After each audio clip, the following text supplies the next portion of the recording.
Linux experiences on Deck Edition. Let's have a quick look at Cloudpunk.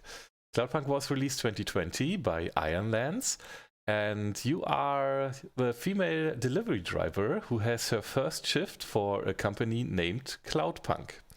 The game is marked as verified for the Steam Deck, so it's working out of the box, no issues. Nevertheless, let's have a look at this because it's a unique experience.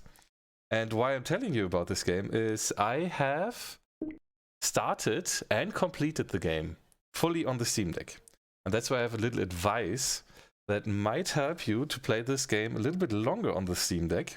But yeah, let's have a look here. Marked as verified, it's using Proton 7.0-2 and works really out of the box. There is a DLC named City of Ghosts, which is its own game.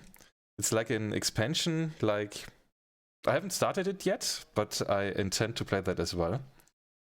Because this is what the deck is about. It's for clearing games from your backlog, and Cloudpunk has been on that list for a while for me. I always wanted to start to play it, and the deck made it possible for me. I have finished the main story already, so when we start this, there are no spoilers for you to see here. We can just walk around and use the Hoover, which are the flying cars here in the game.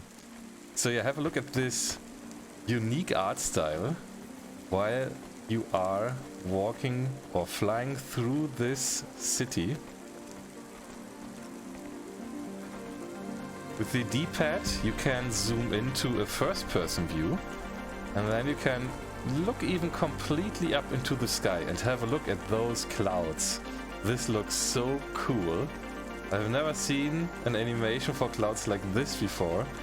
Really impressive. I enjoyed looking at these throughout the game.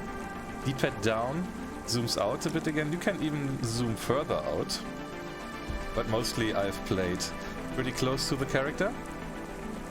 Let's have a look how this feels in the car, because in the car you can also zoom in into the cockpit mode. And this totally gives some Blade Runner vibes. This is very, very cool. Even though I have played this only in third-person view. But yeah, you fly around here, and you can park again, get out and walk around, so flying and walking. Experiencing different stories from different characters you meet throughout this game. It has a map you can reach via the select button. And there you can see which items you are still missing or which characters you can still meet. But why I'm telling you about this, I've played this completely on deck and I wanted to have it a longer battery life. At the moment, this is running with 60 FPS, and when we have a look at the overlay,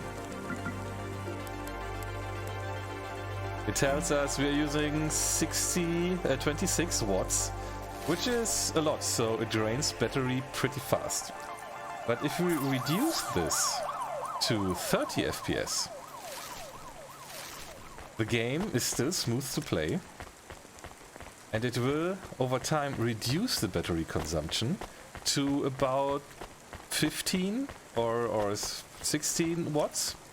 Depends a little bit on the situation. But with this you can extend the playtime a lot. It doesn't always reach the 60 FPS, but it's running very smooth, and it's still running smooth with the 30 FPS.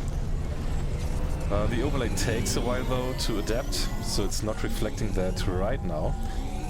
But I've seen it's going down to 15 FPS, 15 watts, and that's still very well playable with those 30 FPS. And I've completed this with 30 FPS throughout the game. It's running very smooth, the game is great. Let me dock here. I've seen this before. I don't know why the overlay is now taking so long to adapt to the higher value, but I think that's just a thing over time, because it's not an accurate measuring from now, but it needs some time to adapt. Maybe it will go down when we visit our flat.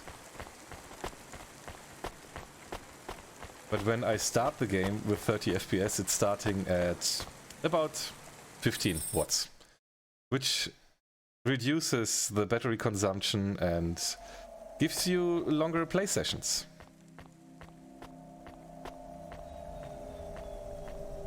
Yeah, this has been a first look, or a quick look, at Cloudpunk. Thank you so much for watching. We will see us in a follow-up video where we have a look at City of Ghosts. Thank you so much for watching. See you on the next video. Have a good one and bye-bye.